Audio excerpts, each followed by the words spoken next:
Section 3, tools that you need to organize your team.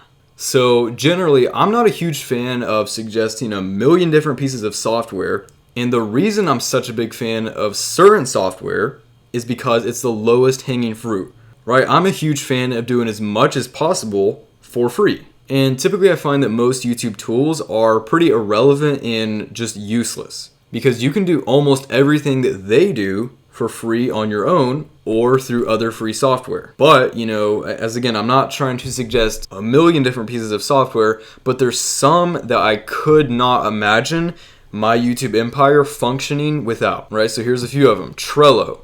So Trello is a project management tool, and this is going to be where all of your contractors are going to be working together, and they can actually pick up individual projects and videos without you having to step in. So for example, let's say the voice artist completes the voiceover. Inside of Trello, he can then move it over to the next step. Slack. Slack is going to be your main communication medium. This is where everyone is going to communicate. Trello is just a project management tool. It's not a communication medium, right? So Slack, everyone's going to communicate here. You're not going to communicate by email. Everyone's going to communicate inside of Slack. It's where your contractors are going to communicate with one another, and it's where you're going to communicate with all of your contractors. So for example, let's say the thumbnail artist needs clarification on what, something in the thumbnail sketch that the creative director made. Well, inside of Slack, they can message each other and sort that out without having to ask us any questions.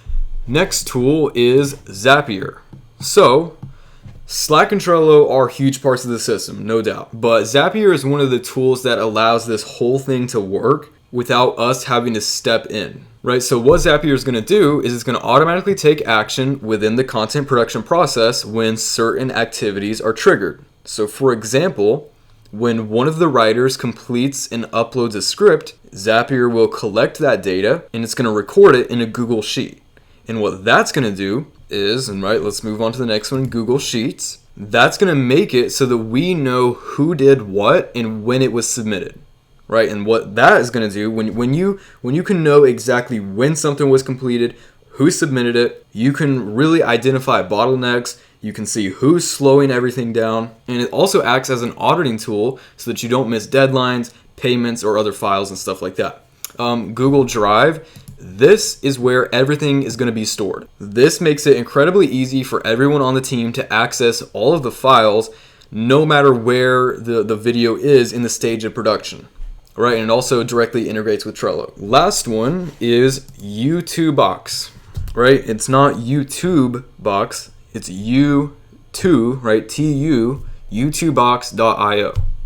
So what this does is it takes videos from a specified folder in Google Drive, and then it instantly uploads them to your YouTube channel. And that eliminates the need for unnecessary manual actions, thus saving on costs. So that's all the tools that we're going to be using. In the next video, we're going to talk about how to use all these tools and how to set them all up so that they work together in a beautifully crafted video creation machine.